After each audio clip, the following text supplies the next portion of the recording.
रमेश बाहर से घर के अंदर आता है और अपने साथ एक गाय लेकर आता है। ये देखकर शारदा कहने लगती है, अरे पागल, अब क्या तेरे सारे धंधे ही बंद हो गए जो गाय का दूध बेचेगा? रमेश मुस्कुराते हुए जवाब देता है, सही समझी हो माँ तुम। तभी उन दोनों की बातें सुन के अनामिका कहती है, माँ जी, गाय के दूध से बहुत सारी चीजें बनती है, जैसे छाछ, लस्सी, रबड़ी, मिठाई या पेड़े। हाँ, मुझे पता है सब। दूध से कितनी चीजें बनती है और कितने बनाई जा सकती है। मैं तो तुम दोनों की परीक्षा ले रही थी। शारदा मुस्कुराते हुए कहती है। तभी अनामिका भी मौका देखकर कही देती है, आप भी कभी कभी एग्जाम दे दिया करो सासू माँ, कम से कम पता तो चल जाएगा दिमाग ज्यादा चलने की वजह से कहीं ब्रेन ट्यूमर ना हो गया हो।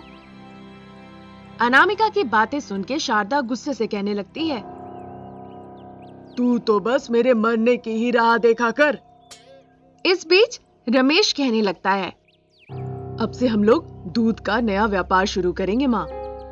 लेकिन इसे बरामदे में बांध दे, अंदर क्यों ले आया? शारदा की बातें सुन के रमेश कहने लगता है, अरे मैं तो सिर्फ आप लोगों को दिखाने के लिए अंदर लाया हूँ, देख लो। और अनामिका, गाय माता की पूजा कर लो। रमेश के बातों के मुताबिक शारदा पूजा की थाली ले आती है और सास बहू दोनों मिलके पूजा करती है। अनामिका गाय को टीका लगाने जाती है, तभी गाय उसकी चूड़ी खा लेती है। ये देखकर अनामिका हड़बड़ा के कहने लगती है, अरे अरे, इसने तो मेरे सोने की चूड़ी खा ली। तभी शारदा कहने लगती है, अरे तेरे खानदान से आई हुई चूड़ी नकली ही होगी, कुछ नहीं होगा गाय को। अरे नहीं माँ जी, असली सोने की थी, पूरे 24 कैरेट की थी।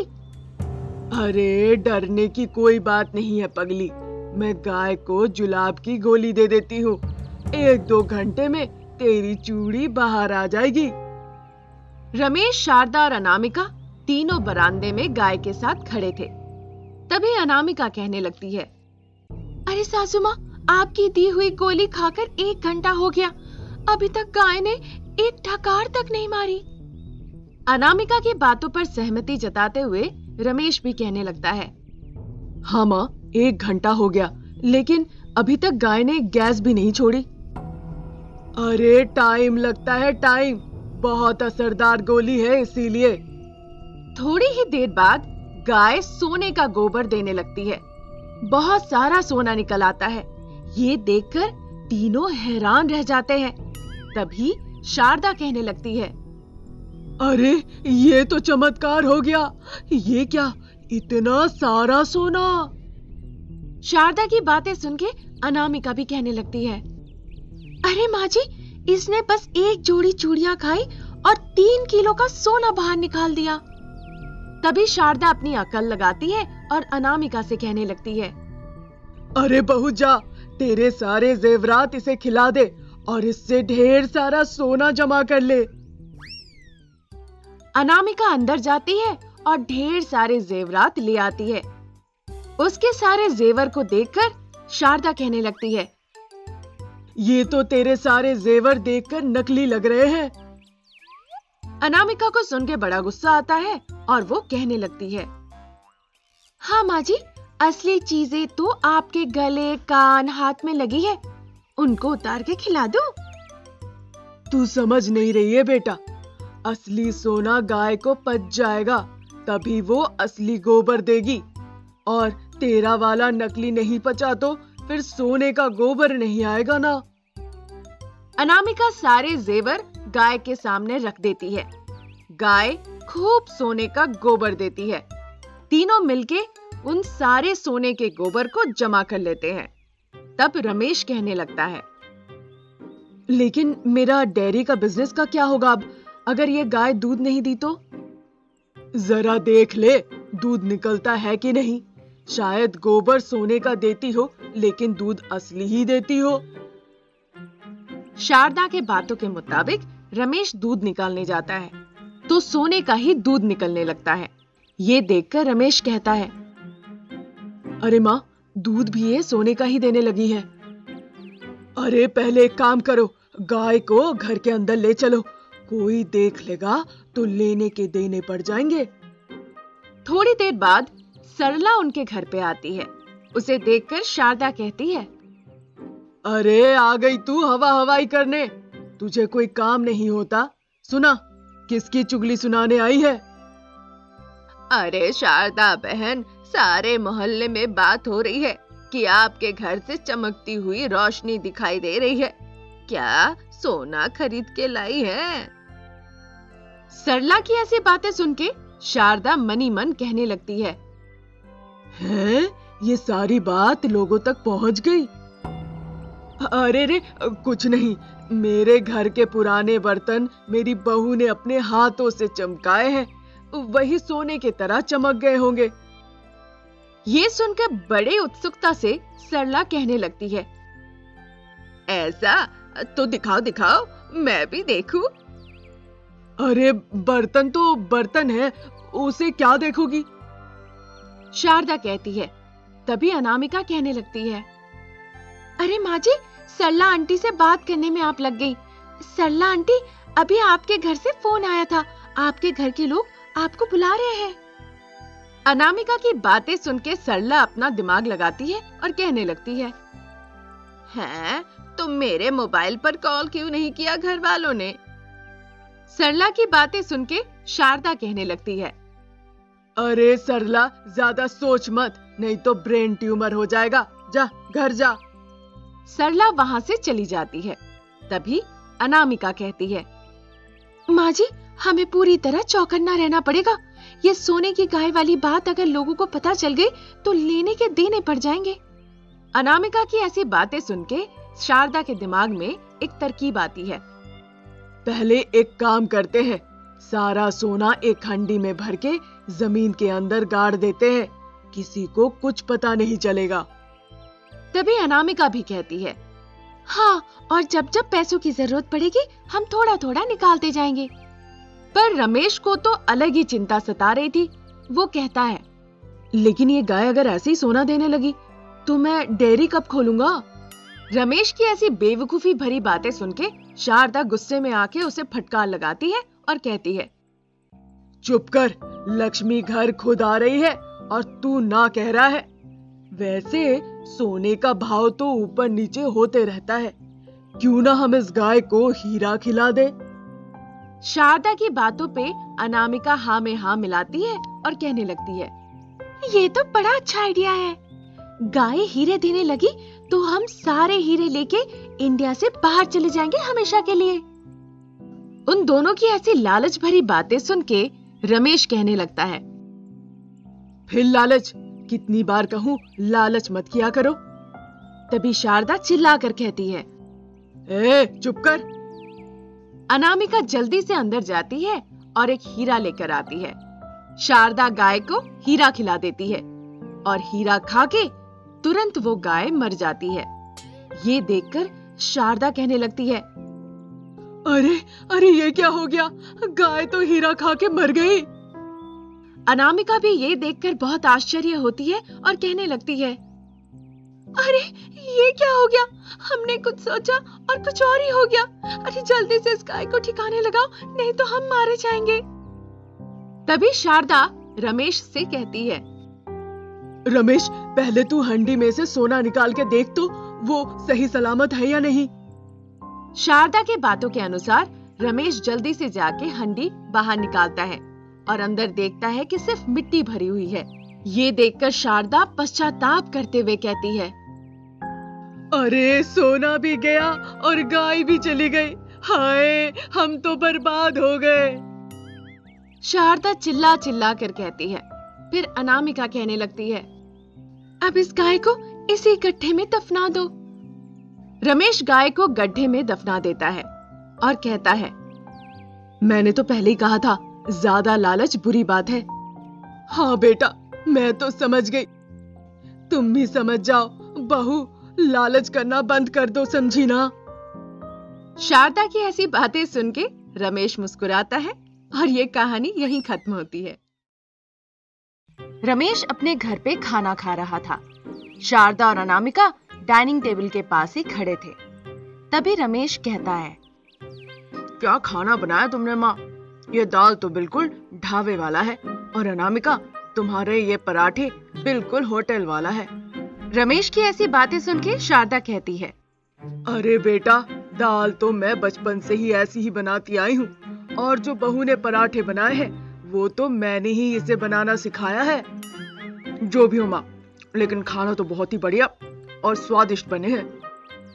रमेश की ऐसी बातें सुन के शारदा कहने लगती है, बस रोज यहीं बैठकर खाया कर, काम धंधे का कुछ सोचेगा भी? तभी अनामिका जले पे नमक छिड़कने की तरह कहने लगती है, अरे माँ जी, इनसे वैसे भी कुछ होता जाता है नहीं, क्यों ना हम दोनों ही मिलके एक होटल खोल लेते हैं।